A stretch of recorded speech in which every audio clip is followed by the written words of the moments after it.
ஜெபிப்போம். எங்களை நேசிக்கிற அன்பின் பரலோக பிதாவே, நன்றியோடு துதிக்கிறோம். மறுபடியுமாக உடைய பிறப்பின் நாளை கொண்டாட நீர் எங்களுக்கு கொடுத்த இன்னொரு வாய்ப்புக்காக நன்றி செலுத்துகிறோம். நாளிலும் கூட உடைய தெய்வீக பிரசனம் எங்களோடு கூட இருக்கிற நன்றி செலுத்துகிறோம். நீர் பேசுவோம்ப்பா, உங்களுடைய வார்த்தை கேட்க ஆவலாக இருக்கிறது. எங்களை என்ன சொல்ல சுத்தமாக இருக்கிறீரோ நீங்கள் பேசும். நாங்கள் அதை கேட்டு அதை நடக்க எங்கள் கிருபை ஜெபிக்கிறோம். இயேசுவின் மூலம் ஜெபிக்கிறோம். தீவிரமாகவே மீண்டுமாக உங்கள் யாவருக்கும் என் சார்பிலும் குடும்பத்தின் சார்பிலும் கிறிஸ்துமஸ் நல்வாழ்த்துக்களை தெரிவித்துக் கொள்கிறேன். வந்திருக்கிற ஒவ்வொருவரையும் கர்த்தர் தாமே ஆசீர்வதிப்பாராக. நாளிலே நம்முடைய தியானத்திற்காக கொடுக்கப்பட்டுள்ள தலைப்பானது Christmas a new Don. Christmas என்பது புதிய விடியல் அல்லது ஒரு புதிய எழுச்சியை உண்டாக்கக்கூடிய நாளாக இருக்கிறது என்று சொல்லப்பட்டிருக்கிறது. இந்த கிறிஸ்துமஸ் நாளிலே நாம் புதிய விடியலை காண்பவர்களாக அல்லது புதிய எழுச்சியை காண்பவர்களாக காணப்பட வேண்டும் என்பதை ஆண்டவர் விரும்புகிறார். அதைத்தான் நாம் விரும்புகிறோம். சரி, ஒரு கேள்வி, விடியல்னா என்ன?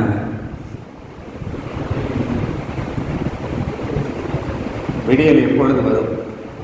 நிறைய டீச்சர்ஸ் இருக்கு, என்ன சொல்லலாம்.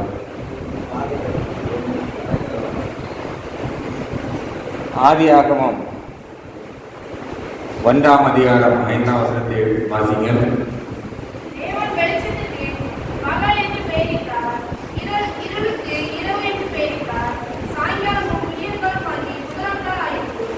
சாயங்காலம் விடியற் காலமாகி முதலாம் நாள் ஆயிடுச்சு. அப்போ விடியற் காலம் எப்பொழுது உண்டானது? ஆண்டவர் வெளிச்சத்தை உண்டாக்கின பின்பு, பகல் என்றும் இரவு என்று பிரித்த பின்பு அங்கே விடியல் உண்டாயிற்று. ஆண்டவர் முதலாக படைத்தது எது? அதே அதிகாரத்தில் 2ஆம் வசனத்தை வாசிப்போம், 3ஆம் வசனத்தை வாசிப்போம்.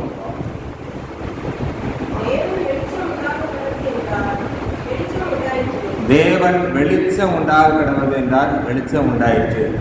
அப்படியானால் ஆண்டவர் இந்த உலகத்தின் மக்களுக்கு புதிய விடியலை காண்பிக்க வேண்டும் என்பதற்காக முதலாவதாக படைத்தது எது? வெளிச்சம். இந்த வெளிச்சம் வந்ததற்கு பிறகுதான் பகல் என்றும் இரவு என்று பிரிக்கப்பட்டது. பகல் என்றும் இரவு என்று பிரிக்கப்பட்ட பின்புதான் அங்கே என்ன நடந்தது? விடியல் உண்டானது. அப்படியானால் கிறிஸ்துமஸ் என்பது நம் வாழ்விலே ஒரு விடியலை கொண்டு வர வேண்டும் என்றால் நம் வாழ்விலே ஒரு வெளிச்சம் உருவாக்கப்பட வேண்டும். அதைத்தான் ஆண்டவர் விரும்புகிறார். இந்த நாளில் கூட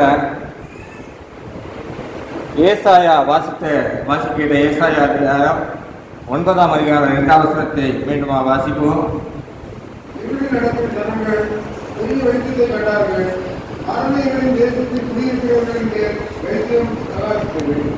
இருளில் நடக்கிற ஜனங்கள் பெரிய வெளிச்சத்தை கண்டார்கள். மரண இருளில் நடக்கிறவர்களுக்கு வெளிச்சம் பிரகாசித்தது.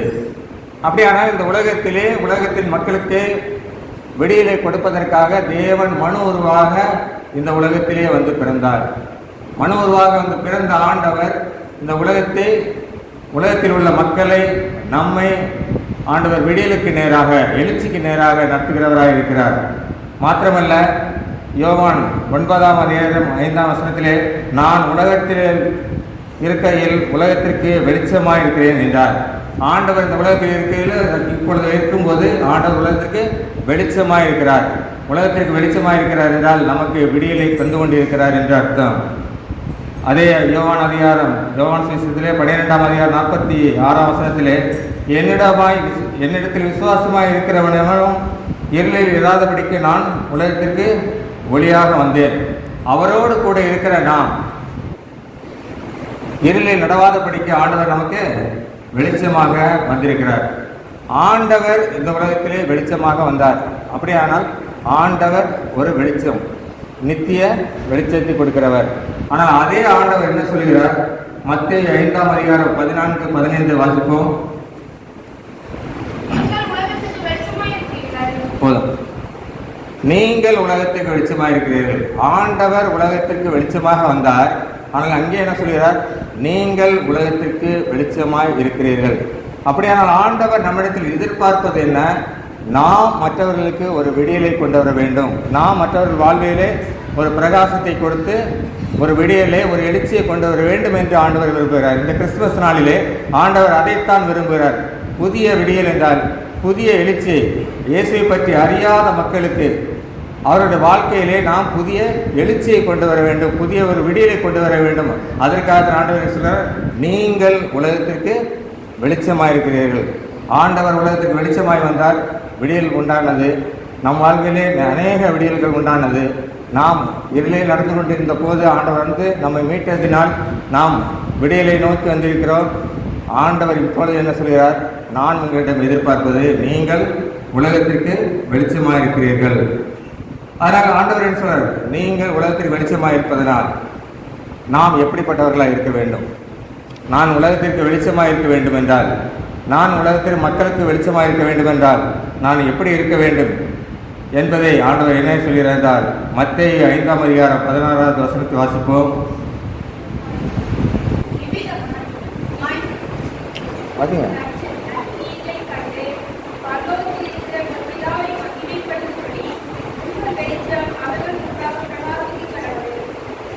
இவ்விதமாய் மனுஷர் உங்கள் நற்கிரியலை கண்டு பரலோகத்தில் இருக்கிற உங்கள் பிதாவை மகிமைப்படுத்தும்படிக்கு உங்கள் வெளிச்சம் அவர்கள் முன்பாக பிரகாசிக்க கிடவது. நம்முடைய வெளிச்சம் மற்றவர்கள் மனிதர்களுக்கு முன்பாக பிரகாசிக்கப்பட வேண்டும் என்றால் நாம் நற்கிரியைகள் செய்கிறவர்களாக இருக்க வேண்டும். நாம் நம்மை பார்த்தல்ல, நம்முடைய தோற்றத்தை பார்த்தல்ல, நம்முடைய நற்கிரியைகளை பார்த்து பரலோகத்தில் இருக்கிற தேவன் மகிமைப்பட வேண்டும். நம் மற்றவர்களுக்கு செய்யக்கூடிய நற்கிரியைகள் என்னென்ன? அதே 5ஆம் அதிகாரம் வசனங்கள் 3 முதல் 10 வரை வாசித்தோம் என்றால், ஆவியில் எளிமையுள்ளவர்கள், அது ஷார்ட்டாக முடிச்சிடலாம். ஆவியில் எளிமையுள்ளவர்கள், சாந்த குணமுள்ளவர்கள், நீதிமேல் பசிதாகம் உள்ளவர்கள், இரக்கமுள்ளவர்கள், இருதயத்தில் சுத்தமுள்ளவர்கள், சமாதானம் பண்ணுகிறவர்கள், நீதி நிமித்தம் துன்பப்படுகிறவர்கள். இப்படிப்பட்ட நற்குணங்கள், நற்காரியங்கள் நம்மிடத்தில் காணப்படும் பொழுது நாம் மற்றவர்கள் முன்பாக மற்றவர்களுக்கு ஆண்டவர்களுடைய வெளிச்சத்தை கொண்டு வர கொடுக்க முடியும். நாம் நம்முடைய நற்கிரியைகளை பார்த்து பிதாவாகி தேவன் மகிமைப்படுவார். மாத்திரமல்ல, நம்முடைய நற்கிரியைகளை பார்த்து மற்றவர்கள் அதே ஆண்டவரை நோக்கி வரக்கூடிய வாய்ப்புகள் அதிகமாக இருக்கிறோம். நாம் என்னதான் நற்செய்தியில் சொன்னாலும் அவர்கள் மக்கள் என்ன சொல்லுவாங்க? நம்மளுடைய நடவடிக்கைகளை பார்ப்பார்கள். போய் நான் நல்லா நின்று பிரசங்கம் பண்ணிவிட்டு பக்கத்து வீட்டில் சண்டை போட்டு இருந்தேன் நான் பார்க்குறேன்னு நினைப்பாங்க. இவங்க சொல்கிறது ஒன்று, செய்கிறது ஒன்று. அதனால் அந்த ஆண்டவர்கிட்ட போனால் நம்மளும் இப்படி தான் இருப்போம், அதுக்கு நம்ம இருக்கிற இடத்துல இருந்துக்கலாம் அப்படின்னு நினைப்பாங்க. அப்படியானால் நம் நற்கிரியலை மூலமாக மற்றவர்களுடைய வாழ்க்கையிலே பிரகாசிக்க செய்ய வேண்டும். நாம் மற்றவர்களுடைய அவர்களுடைய அன்பை பெற வேண்டும் என்றால், அல்லது மற்றவர்களுக்கு தேவனுடைய அன்பை நாம் சொல்ல வேண்டும் என்றால், நாம் நற்கிரியையில் நம்முடைய கிரியைகளை மாற்ற வேண்டும். நான் இதுவரை எப்படி வாழ்ந்தேன் என்பது முக்கியமல்ல. இனிமேல் இந்த கிறிஸ்துமஸ் நாளில் நாம் ஒரு பொருத்தனை எடுத்துக்கொள்வோம். என்னுடைய வாழ்க்கையை கண்டு, என்னுடைய நற்கிரியைகளை கண்டு மற்றவர்கள் தேவனுடைய பிரகாசத்திற்குள்ளாக, தேவனுடைய ஒளிக்குள்ளாக வர வேண்டும் என்று நாம் ஒரு பொருத்தனையை எடுத்துக்கொள்வோம். என்னுடைய நற்கிரியைகளை பார்த்து நான் மற்றவர்களுக்கு ஒரு பிரகாசிக்கிற ஒளியாக இருந்து மற்றவர்களை தேவனுடைய வெளிச்சத்திற்குள்ளாக நடத்துகிறவர்களாக மாற வேண்டும் என்று நாம் இந்த நாளிலே நாம் ஒரு சபதம் ஏற்றுக்கொள்வோம். அப்படி செய்வதன் மூலம் பிதாவாகிய தேவன் மகிமைப்படுவார். இரண்டாவதாக, மற்றவர்களை நான் தேவனுடைய வழிநடத்த வேண்டிய நான் எப்படி இருக்க வேண்டும்? நான் பிரகாசிக்கிற ஒளியாக இருக்க வேண்டும், என்னுடைய நற்கிரியில் காணப்பட வேண்டும். மாத்திரமல்ல, நான் ஆண்டவர் மேலில் நம்பிக்கை உடையவர்களாக இருக்க வேண்டும். நாம் சகரியா தீர்க்கதரிசியின் புத்தகத்திலே வாசித்தோம் என்றால், செருபாபேலுக்கு கொடுக்கப்பட்ட கட்டளை என்ன? எருசலேம் தேவாலயத்தை கட்டுவது. எருசலேம் தேவாலயத்தை கட்டுவதற்காக அவன் வருகிறான். பாழாய் கிடந்த எருசலேம் தேவாலயத்தை கட்ட வரும்பொழுது அவன் அங்கே கட்டிட வேலை ஆரம்பிக்கிறான். ஆரம்பிக்கும்போது அவனுக்கு ஏதாவது கையில் ஏதாவது நிறைய அமௌண்ட் வச்சுருந்தானா, இல்லை ஒரு பட்ஜெட் போட்டு இவ்வளோ அமௌண்ட்டுக்குள்ளே இந்த கட்டிடத்தை கட்டுவேன், அப்படின்னு ஏதாவது பட்டியலிட்டு வைத்திருந்தானா என்றால் எதுவுமே கிடையாது. அவன் செய்ததெல்லாம் மொத்தமாக தேவனுடைய ஆலயத்தை கட்ட வேண்டும் என்பது. நேற்று கூட நான் பார்த்தேன், அழகான கேரல் ரவுண்ட் போயிட்டு வந்தோம். வாலிபர்கள், ஆண்கள் பெண்களும் இணைந்து, சபை மக்கள் அனைவரும் இணைந்து நாம் செய்தோம். எவ்வளவு செலவாகும், எவ்வளவு நமக்கு வருமானம் கிடைக்கும், எவ்வளவு வரவு வரும், நம்ம எவ்வளோ செலவு பண்ண போகிறோம், ஏதாவது அந்த பசங்களுக்கு தெரியுமானா எனக்கு தெரிஞ்சு அவங்க யோசிச்சிருக்கவே மாட்டாங்க. ஒரு 200 பேக்கெட் போதும் அப்படின்னு நினச்சிருந்தா அங்கே 300 பேக்கெட் ஆகிருக்கலாம். இல்லை 100 பேக்கெட் போதும் அப்படின்னு நினச்சி வாங்கிட்டு போயிருந்தாங்கன்னா 10 இருக்கலாம், 10 போயிருக்கலாம். இல்லை நான் வாங்கின 200 கேக் பாக்கெட்டுக்கு பணம் கரெக்டாக கிடைக்குமா, நன்கொடை வருமா தெரியாது. ஆனால் எதுவுமே தெரியாமல் அவர்கள் திட்டமிட்டபடி அந்த கேரல் ரவுண்டை நடத்துகிறார்கள். அவர்களுக்கு என்னுடைய நன்றியை நான் தெரிவித்துக் கொள்கிறேன். ஏனென்றால் நாம் அறியாத ஜனங்களுக்கு இப்படி ஒரு சென்று வரும்பொழுது அவர்கள் கிறிஸ்துமஸ் என்றால் மற்றவர்கள் கொடுப்பது, மற்றவர்களுக்கு இனிப்பை வழங்குவது, மற்றவருடைய வாழ்க்கையில் அவர்கள் எந்த சமூகத்தை சேர்ந்தவர்களாக, எந்த சமுதாயத்தை சேர்ந்தவர்கள், எந்த மதத்தை சேர்ந்தவர்களாக இருந்தாலும் நாம் கிறிஸ்துமஸை அவர்களோடு கூட இணைந்து கொண்டாடுவோம் என்று இவர்கள் எடுத்த முயற்சிக்கு ஆண்டவர் தகுந்த பலனை கொடுப்பார். ஆனால் அவர்கள் எடுத்துக்கும்போது அவர்களுக்கு எவ்வளோ செலவாகும் அப்படின்னு ஏதாவது தெரியுமா? தெரிஞ்சிருக்க வாய்ப்பே இல்லை. முடித்த பிறகு கூட எவ்வளோ வந்திருக்கு நம்ம உட்காந்து அவன் கணக்கு போட்டு பார்த்தா தான் தெரியும். இதே போல தான் செருபாபேல் எருசலேம் தேவாலயத்தை கட்ட வரும்பொழுது அவனுக்கு எவ்வளவு செலவாகும், எவ்வளோ பட்ஜெட்டில் நம்ம இந்த எருசலேம் தேவாலயத்தை கட்டுமோ, எவ்வளோ எதிர்ப்புகள் வரும், எதுவுமே அவனுக்கு தெரியாது. ஆனாலும் ஆண்டவர் வழிநடத்தல்படி அவன் என்ன பண்ணுறார், அந்த ஆலயத்தை கட்டுவதற்காக அங்கே வருகிறார்.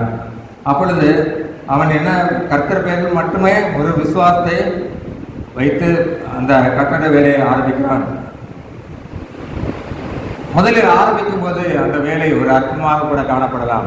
ஆனால் முடிவிலே தேவன் அங்கே மகிமைப்படுவார். சகரியா 4ஆம் அதிகாரம் 10ஆம் வசனத்தை வாசிப்போம்.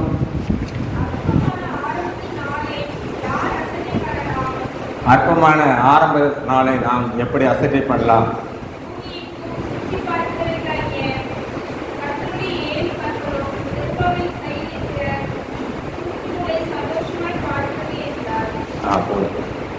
அற்பமான ஆரம்ப நாள் எனக்கு தெரிந்து இந்த கேரளா ரவுண்டு போன ஆண்டிலே ஆரம்பித்தது. கரெக்டு தானே? போன வருஷம் தான் ஃபஸ்ட் ஆரம்பித்தோம். அந்த ஆரம்பித்தது போன வருஷத்தை காட்டிலும் இந்த வருஷம் இன்னும் சிறப்பாக பண்ணியிருக்கோம். ஒருவேளை போன வருஷம் ஆரம்பிக்க நினைக்கும் போது இது எப்படி நம்மளால் முடியும், இல்லை ஊருக்குள்ளே போகும்போது ஏதாவது எதிர்ப்புகள் வருமா, அல்லது இந்த பட்ஜெட் எனக்கு பணம் ரிசல்ட் பண்ணி செய்ய முடியுமா, இதெல்லாம் நினைத்திருந்தார்கள் என்றால் அவர்கள் இந்த ஆண்டிலே அதை சிறப்பாக நடத்தியிருக்க முடியாது. அந்த அற்பமான ஆரம்ப நாள், கடந்த ஆண்டு ஆரம்பித்த அந்த கேரல் ரவுண்டானது இந்த நாளிலே அவர் சிறப்பாக நடைபெற்றது. சங்கீதம் 118 வாசிக்கிறோம், மனுஷனை நம்புவதை பார்க்கலும் கர்த்தர் மேல் பற்றுதலாக இருப்பதே நலம். அவர்கள் மனிதனை நம்பவில்லை. ஒருவேளை டொனேஷன் கொடுக்க மாட்டேன், எதையும் நம்பவில்லை. ஆனால் ஆண்டவர் எங்களுக்கு எப்படியாவது அந்த பணத்தை கொடுப்பார் என்று விசுவாசத்தோடு அவர்கள் நேற்றத்திலே செய்தார்கள். அதே போல தான் செருபாபேல் கூட அந்த ஆலயத்தை கட்டும் பொழுது எவ்வளோ பணம் வரும், வசூல் கிடைக்கும், இல்லை எவ்வளோ நம்ம கலெக்ட் பண்ணுவோம், இல்லை எவ்வளோ பட்ஜெட் நம்ம ஆலயத்தை கட்டுவோம் என்று யோசிக்கவே இல்லை. கர்த்தரை நம்பினான், கர்த்தர் பேரில் விசுவாசமாக இருந்தான். அதனால தான் அங்கே அந்த ஆலயம் கட்டப்பட்டது.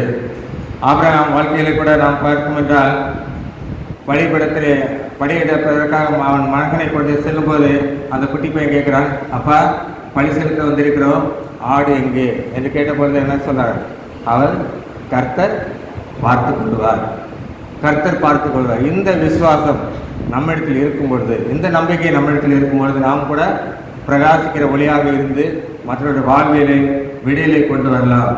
மாத்திரமல்ல, அந்த செருபாபேல் நேர்மையாய் நடந்தவனாக இருந்தான். நாம் மற்றவருடைய வாழ்க்கையிலே அவர்களை கடவுள் பக்கமாக இருக்க வேண்டும் என்றால் நாம் என்ன பண்ணோம், நாம் நேர்மையாய் நடக்க வேண்டும். சகரியா 4:10 கர்த்தருடைய 7 கண்களும் செருபாபேல் கையில் இருக்கிற தூக்கு நூலை சந்தோஷமாய் பார்க்கிறது. தூக்கு நூல் எதற்கு பயன்படும்? ஒரு சுவர் கட்டும்போது இந்த பக்கம் அந்த பக்கம் சாஞ்சி இருக்குதா அப்படின்னு செக் பண்ணுறது இல்லையா? கட்டு தானே?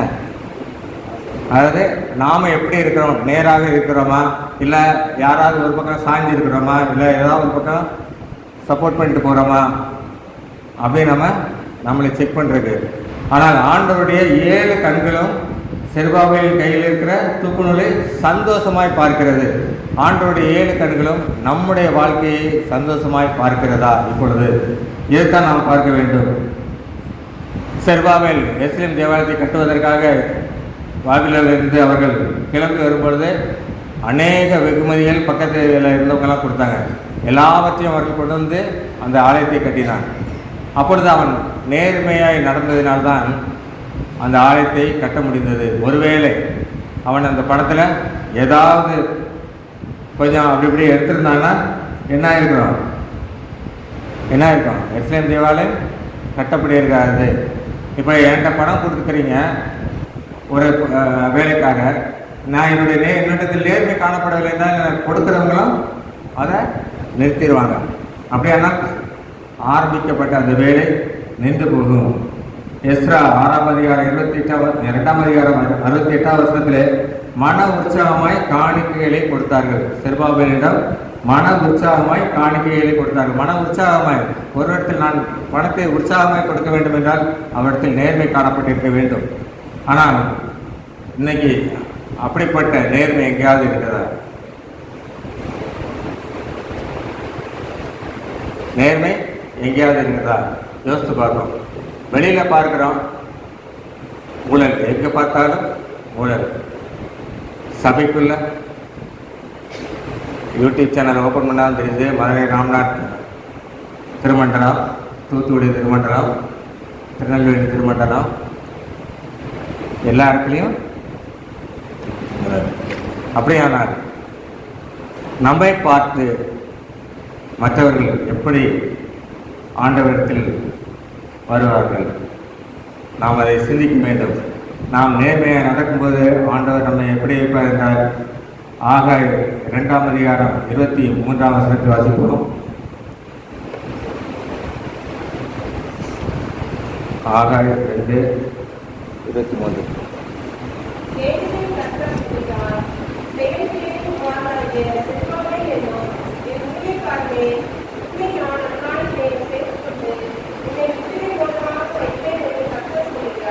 உன்னை முத்திரை மோதமாக வைப்பேன் என்று கர்த்தர் சொல்கிறார். நாம் நேர்மையாக நடக்கும்போது ஆண்டவர் நம்மை ஒரு முத்திரை மோதிரமாக நம்மை வைப்பார். என்னாகும் 12 வாசிக்கிறோம். மோசே என் வீட்டில் எங்கும் உண்மையுள்ளவனாக இருந்தான். நமக்கு கொடுக்கப்பட்ட எல்லா வேலைகளிலும் நாம் என்ன பண்ணோம்? உண்மையுள்ளவர்களாக இருக்க வேண்டும். நாம் உண்மையுள்ளவர்களாக இருக்கும் பொழுது நம்முடைய வாழ்க்கையை பார்த்து மற்றவர்கள் அநேகர் நம் தேவனிடத்தில் வருவதற்கு வாய்ப்புகள் அதிகமாக இருக்கும். முதலாவதாக நாம் பிரகாசிக்கிற ஒளியாக காணப்பட வேண்டும். கர்த்தர் பேரில் விசுவாசமுள்ளவர்களாக காணப்பட வேண்டும். நேர்மையுள்ளவர்களாக காணப்பட வேண்டும். மாத்திரமல்ல, நாம் மனித இயல்பு தவறுவது மனித இயல்பு, அதை நாம் சரி செய்து கொள்ள வேண்டும். ஒரு விளக்கு வெளிச்சம் கொடுக்கிறது. அந்த விளக்கு அணையாமல் எரிய வேண்டும் என அதுக்கு என்னெல்லாம் வேணும்? எண்ணெய் வேணும், திரி வேணும், தீ வேணும். என்ன வேணும்?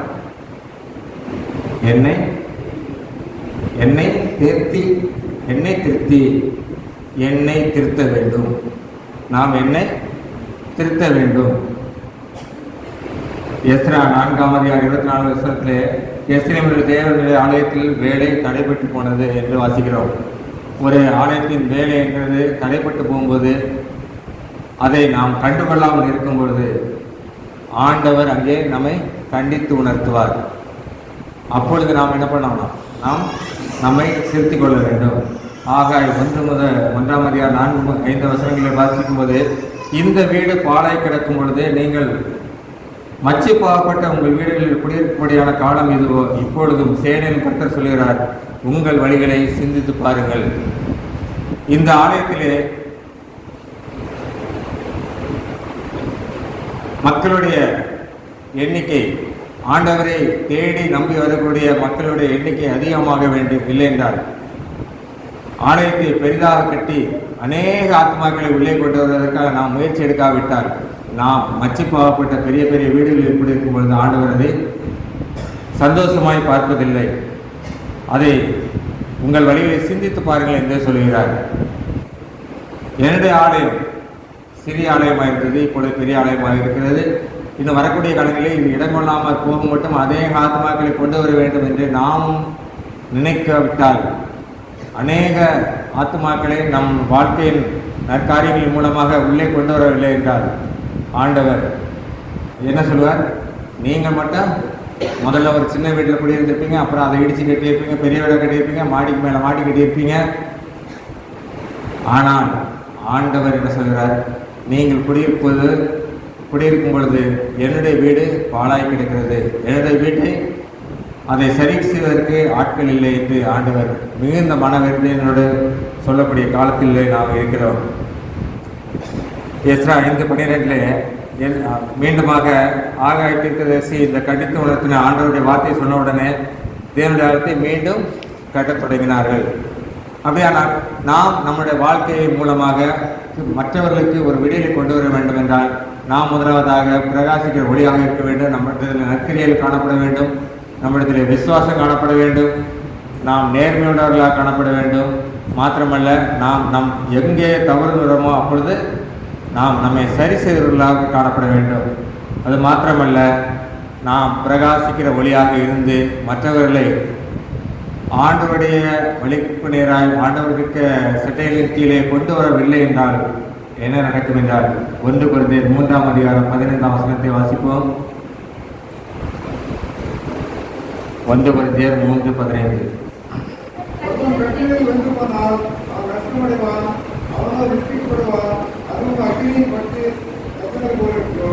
ஒருவன் கட்டினது வெந்து போனால் அவன் நஷ்டமடைவான், அவனோ ரட்சிக்கப்படுவான், அதுவும் அக்கினியில் அகப்பட்டு தப்பினது போல் இருக்கும்.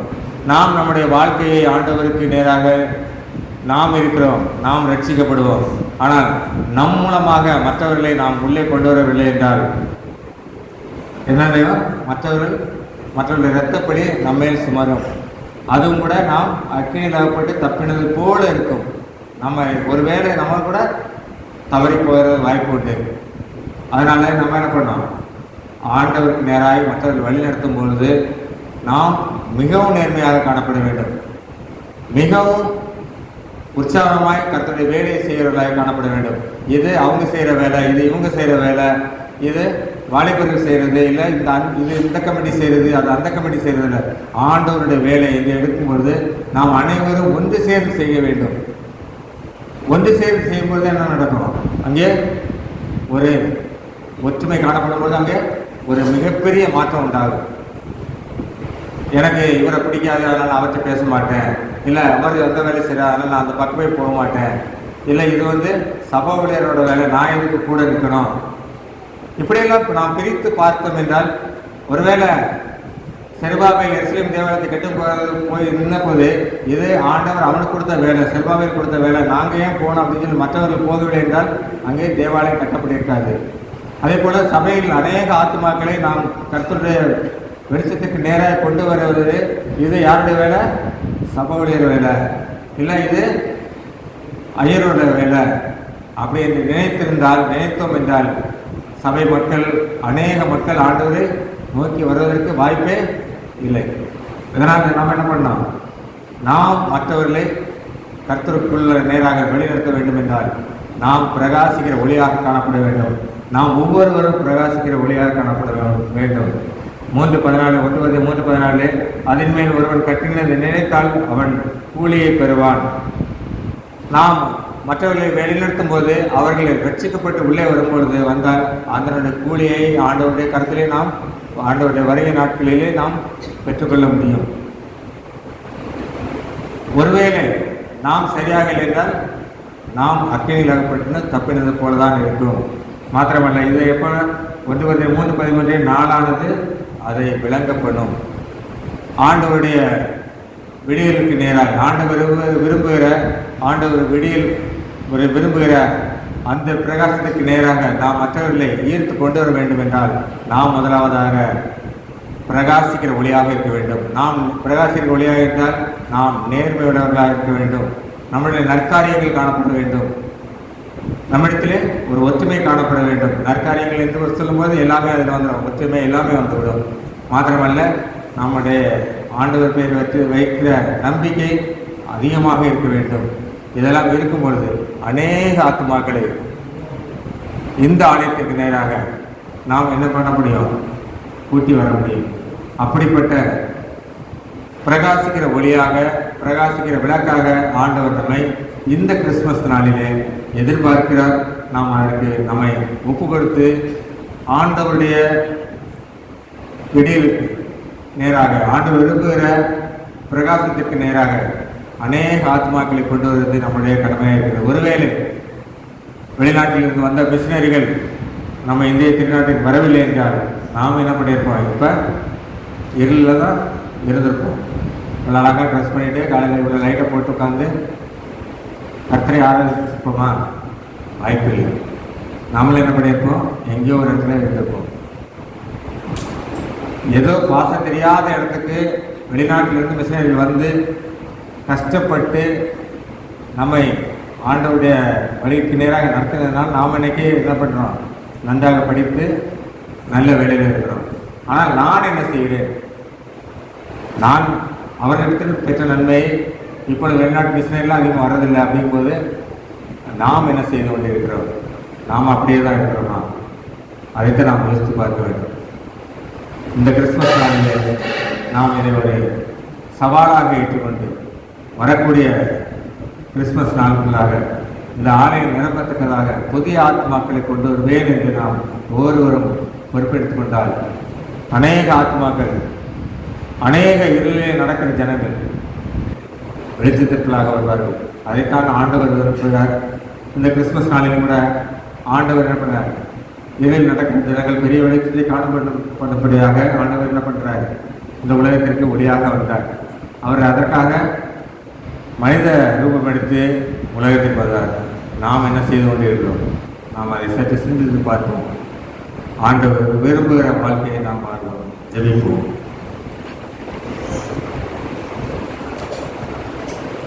இருளில் நடக்கிற ஜனங்கள் பெரிய வெளிச்சத்தை கண்டார்கள் என்ற வார்த்தையின்படி ஆண்டவரே, பெரிய வெளிச்சத்தை கண்ட நாங்கள் இன்னும் அநேக ஜனங்கள் உம்முடைய வெளிச்சத்தை காணும்படியாக, உம்முடைய வெளிச்சத்திற்கு நேராக நடந்து வரும்படியாக எங்களுடைய செயல்களை மாற்றி எங்களுடைய நற்காரியங்கள் மூலம், நற்கிரியைகள் மூலமாக, எங்களுடைய நேர்மையின் மூலமாக, எங்களுடைய ஒத்துமையின் மூலமாக அதை நிரூபித்து காட்டி அநேக ஜனங்களை மண்டையிலே கொண்டு வர கர்த்தருக்கு விசுவை தெரிவிக்கிறோம். இந்த வார்த்தையை ஆண்டவரே கேட்டுக்கொண்டு இருக்கிற நாங்கள் அனைவரும் வரக்கூடிய ஆண்டிலே அநேக ஆத்மாக்களை, புதிய ஆத்மாக்களை ஆண்டவரே உடைய சமூகத்தில் நிறுத்த எங்கள் தேவையான ஞானத்தை கொடுக்கவே தெரிவிக்கிறோம். இயேசு ஜெபிக்கிறோம். ஜெப பிதாவே.